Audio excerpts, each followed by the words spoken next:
Ang pag-uusapan natin sa video na ito ay ang Microsoft Loop na application. So pag bago ka pa lang sa channel na ito, huwag mong kalimutan i-subscribe and pindutin ang notification bell para updated ka palagi sa mga ina-upload ko na video. So kailangan natin muna magpunta sa ating favorite na browser, either Google Chrome or Firefox or Safari. So in my case, ang paborito ko ngayon ay Chrome na browser. So i-search natin dito halimbawa ng Microsoft Loop na Microsoft Loop.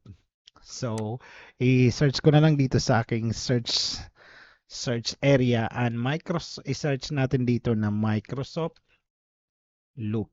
So, yan, hit natin yung enter, then yan, andyan na tayo. So, ang una nating i-click ay yung Microsoft Loop na collaborative app. So, yan. Sa pag na-click natin yan, mag-a-ask sa inyo ng sign in yan kung wala pa kayong hindi pa kayo naka-sign in. So ako, by the way, meron akong subscription sa Microsoft Office kaya meron akong magagamit ko siya. So hindi ako sure kung wala kayong Microsoft kung free yung version ako magagamit yung future na to. So pag click natin yung get started with loop, so yan, and nandito na ako. So maaari sa inyo ay mag-a-ask ng account. I mean, kailangan nyo mag-sign in sa akin kasi naka-sign in na ako sa aking browser kaya hindi na nag-a-ask. So, get started natin. I-click natin ito. Kung wala sa inyo, pwede kayo magpunta dito sa plus. Then, mag-create kayo ng inyong desire or gusto na title. So, halimbawa natin dito ay demo.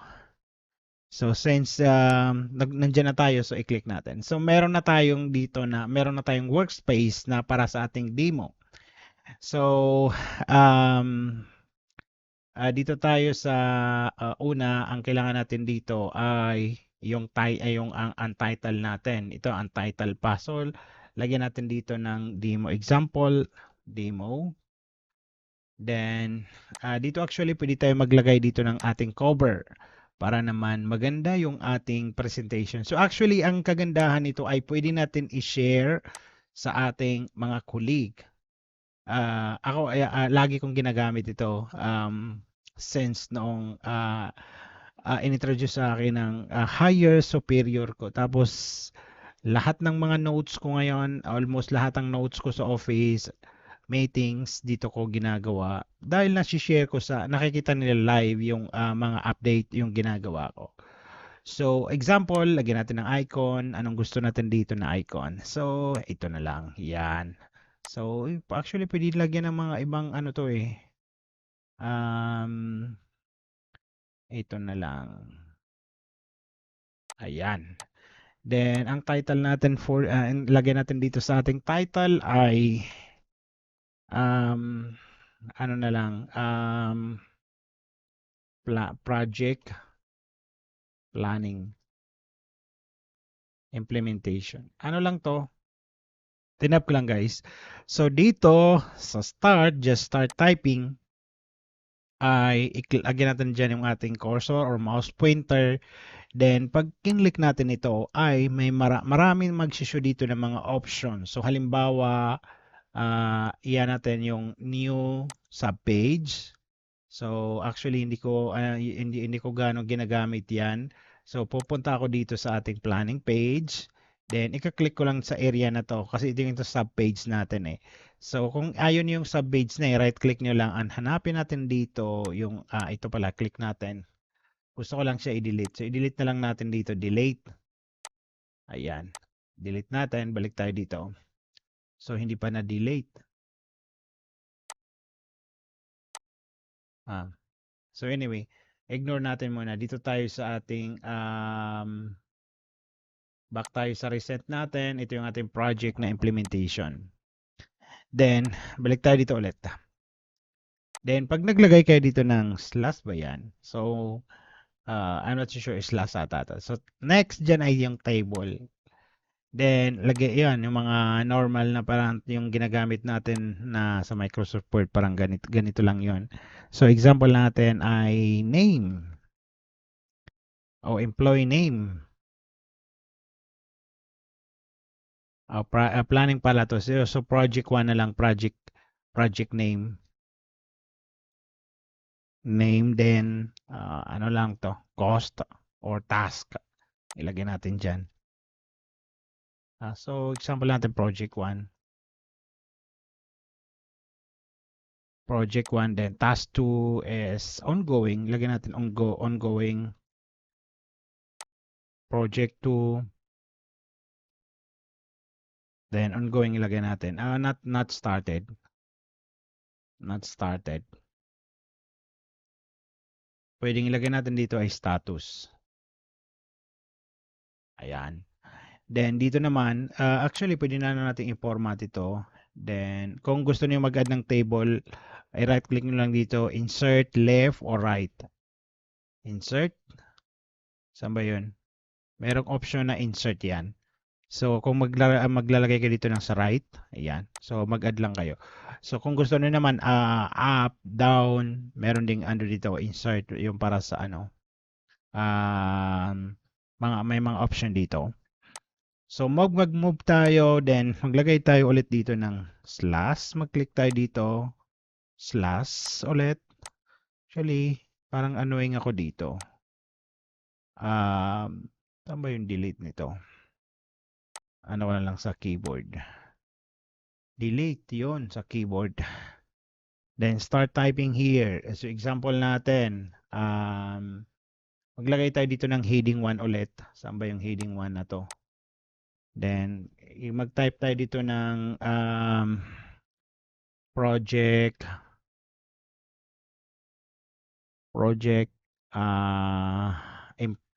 ano ba yun? Paano ba? Kasi wala tayong guideline eh. So, project,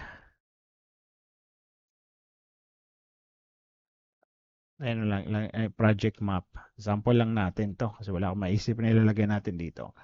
So, actually, ito pwede nating palitan ng, yan. Right-click natin din yung heading 1, heading 2, heading 3, tapos pwede nating yung ating heading. So, halimbawa, example lang natin. So, maglagay tayo ulit dito ng insert, yung ano na to, slash, para ma-explore natin yung ibang option. So, checklist. Ayan. Lagay lang natin ng kahit anong may lagay natin dyan. Apple, orange. Ayan. Yung mga checklist natin. Pero kahit hindi siya related doon sa ano. Basta may pakita ko sa inyo yung mga option dito sa loop.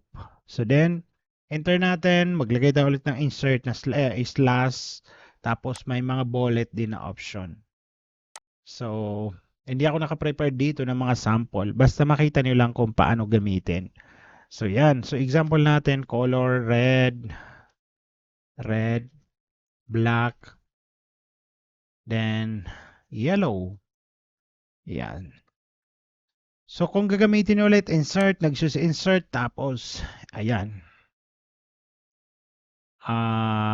Yung numberless, kung gusto na gamitin, halimbawa, 1, 2, and so on. So, ang kagandahan nito guys, halimbawa, task,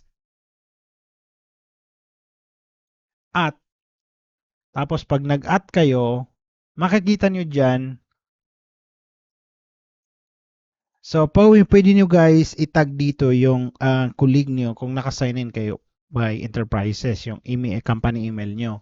Kung naka-Office 365 kayo, kung itatag nyo siya or i-call nyo siya, lalagyan nyo lang ng at.